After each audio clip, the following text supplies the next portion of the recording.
မင်္ဂလာပါဒီနေ့ flutter မှာရှိတဲ့တက်ဝစ်ချက်ကြောင့်လေးဆွေးနွေးသွားချင်ပါတယ်အဲဆိုရင်ဒီ test မှာဒီ test ကိုသူ့ကို style ပေးကြည့်မှာပေါ့နော် style ကို test style မှာဆိုရင်သူ့ကို font size 30လောက်ပေးကြည့်မှာပေါ့နော်font size 30လောက်ပေးကြည့်မယ်နောက်ထပ်ပါပေးလုပ်လို့ရတဲ့ letter spacing ဆိုရင်စလုံးတစ်လုံးနဲ့တစ်လုံးကို5လောက်ချကြည့်မယ်ပေါ့နော်နောက်ထပ်ထပ်လုပ်လို့ရတာ word spacing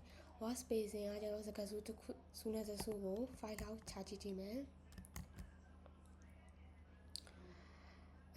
ပြီးတော့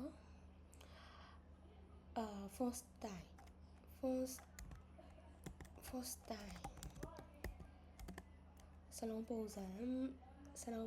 စလုံးပုံစံကိုဘာလို့လုပ်ရတယ်ဆိုရင် font style တော့အဲ့ဒါလဲဆိုပြီးတော့စလုံးလေးတွေကိုစောင်းကြည့်ကြည့်မယ်ပြီးတော့စလုံးလေးတွေကိုထူကြည့်မယ်ပေါ့နော် font weight နဲ့ font weight တော့ပို့ဆိုတော့စလုံးလေးတွေထူသွားပြီပေါ့နော်ဘိုးမဟုတ်ဘဲနဲ့လည်းဒီ W 100နေပြီးတော့900ထိလဲ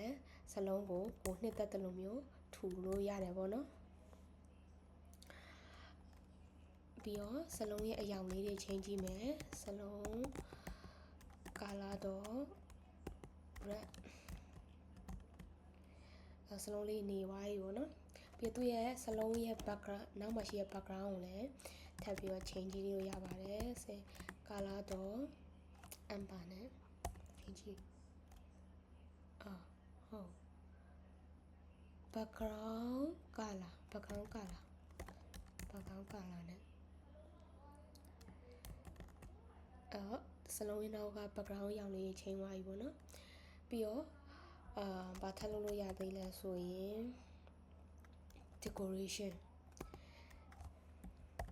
decoration text ရဲ့ decoration မှာဆိုရင် underline အောက်မြင်သားမယ်ပေါ့နော် underline မဟုတ်ဘဲနဲ့ overline ဆိုပြီးတော့အပေါ်ကိုမြင်သားမယ်ဆိုရင်လည်းရပါတယ်ပြီးတော့ line through ဆိုပြီးတော့ကလန့်ဖြတ်မြင်ကိုတားမယ်အဲ့လိုမဟုတ်ဘဲနဲ့အဲ့ဒီအားလုံးကိုတစ်ခါတည်းနဲ့ဆိုရင် combine နဲ့လုပ်လို့ရတယ်အဲ့ဟာဆိုတော့ list ပေါ့နော်ဒီထဲမှာခုနက text decoration line through ကလန့်ဖြတ်မြင်ရော text decoration overline ပြီးတော့ text decoration underline ဆိုရင်သုံးမျိုးစလုံးတစ်ခါတည်းရသွားတယ်ပေါ့နော်အဲ့ဆိုရင်ဒါဆိုရင်လည်းရှုပ်သွားဆိုတော့ခဏလောက် comment ပိတ်ထားလိုက်မယ်နောက်ထပ်ကဘာတွေလုပ်လို့ရသေးလဲဆိုတော့ text direction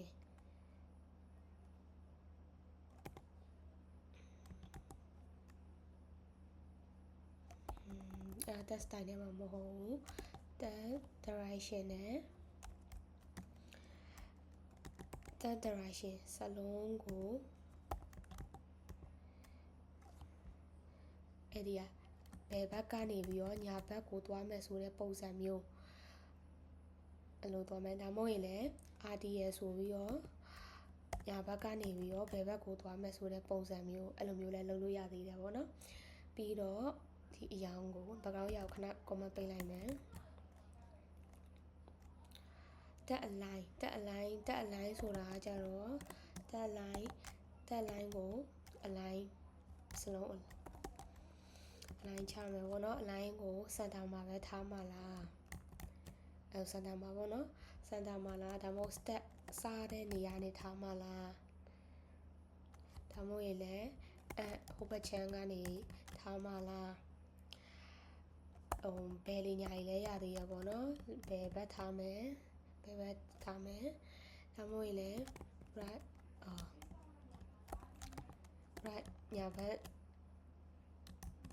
ညာဘက်ချမ်းနေထားမယ်မ မို့ရင်လည်းဟိုဘက်ဒီဘက်အညီညှိမယ် justify လိုမျိုးလည်းထားလို့ရသေးရပေါ့နော်ပြီးတော့စလုံးကိုoverflow ဆိုပြီးတော့လည်းလို့ overflow ထပ် overflow တော့ ellipsis ဆိုပြီးတော့လည်းဟော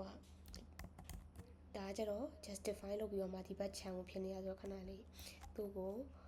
center ထားကြည့်လိုက်မယ်အဲ့ဆိုရင်ဒီ RDN ကြောင့်အဲ့ဆိုရင်သူဘက်တကြောင်ကြော်ဝိုင်းသူအဆက်ကလေး30ပြနဲ့ပြမယ်ပေါ့နော်ဒီ AD ဆိုပြီးလုပ်ကြည့်မယ်ဆိုရင်ကြောင်ကြော်ဟိုဘက်ချမ်းမှာအဆက်လေး30ဖြစ်နေမှာပေါ့နော်ပြီးတော့စလုံးကိုellipsis ကိုပြန်ပိတ်လိုက်မယ်အဲ့လို ellipsis နဲ့မဟုတ်ဘဲနဲ့စလုံးရေဘယ်နှကြောင်ပဲထားမှလဲလည်းလုပ်လို့ရရပေါ့နော်နှစ်ကြောင်ပဲထားမှလားနှစ်ကြောင်ပဲပေါ့နော်အားလုံးကိုကျေးဇူးတင်ပါတယ်